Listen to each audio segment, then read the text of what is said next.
Hello, my name is Elizabeth Murphy. This is my case study 1 for SBCE 683, section 804.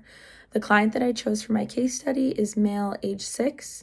He is diagnosed with ASD and speech and language deficit. He also suffers with additional health issues like epilepsy. Due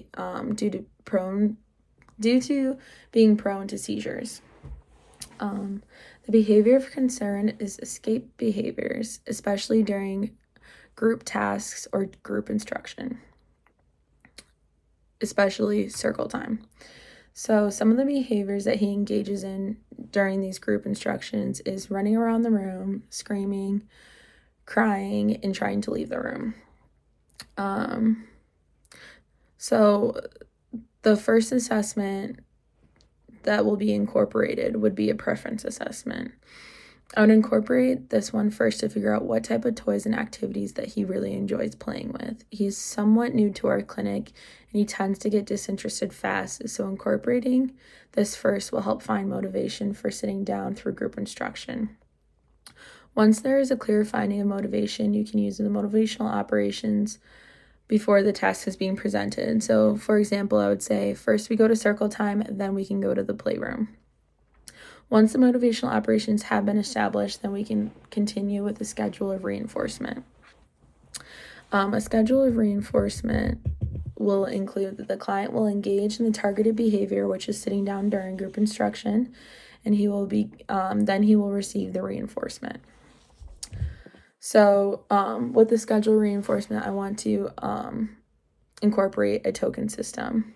Therefore, when the client completes the tokens that are necessary during circle time, he will receive the reinforcement after it was completed. The token system will be in place to help reduce these escape behaviors that are happening during group instruction. The student will have to finish all of the tokens in order to receive the reinforcement. So, for example, we have a list of 10 tokens during circle time because we do some of the each parts of circle time we do are the calendar, weather, color, and songs. So if he does earn a token for every section that he's sitting quietly in his seat, he will be able to earn that toy or activity at the end of circle time. And he'll have the opportunity to move around, to play, and to run around.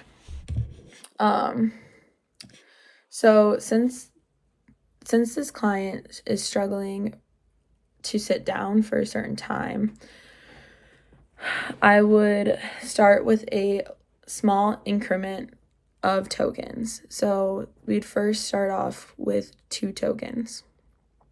He'll have to sit quietly for those 2 parts of circle time, and then once he sits quietly, then he'll immediately get to receive the reinforcement and he'll be allowed to leave.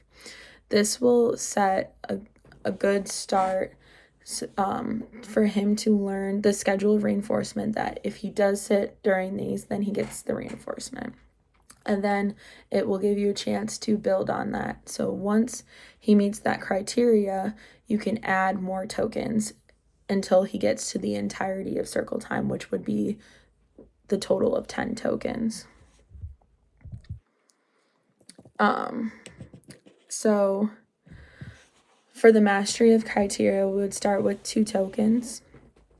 And once he gets a 3-day mastery criteria, you'll add another token until he reaches the 10 tokens. And give or take, we'll even start between 2 to 3 tokens, a small amount. So 3-day mastery criteria in order to move on to the next token. Now, if he's at circle time and he does not earn those tokens, he will have to go back to his room and do 3 compliance tasks. Some examples. So with the compliance tasks, the easy tasks that he can do in order to gain that compliance in order to receive the reinforcement. So some of those tasks would look like either motor imitation, matching, or stacking.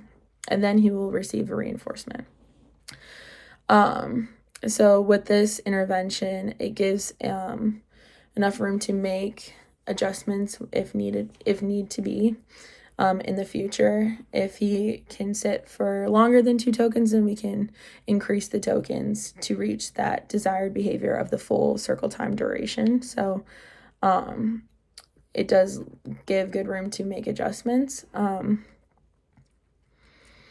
With generalization and maintenance, you want to ensure that the skill that the client has been the skill that the client has learned will be generalized across all settings, and that they are maintaining the progress that has been and maintaining the skill that they have learned. So for example, the intervention that is being conducted will be conducted by all of his scheduled therapists, including myself, to make sure that we are following through with the protocol, to try to reach that level of generalization and maintenance. So if we're all following that protocol, we can see if the intervention is working. The protocol of using the token system can also be incorporated during his schooling time. So this could also help with maintaining that skill and reaching the mastery criteria. And that is my case study 1. Thank you for watching.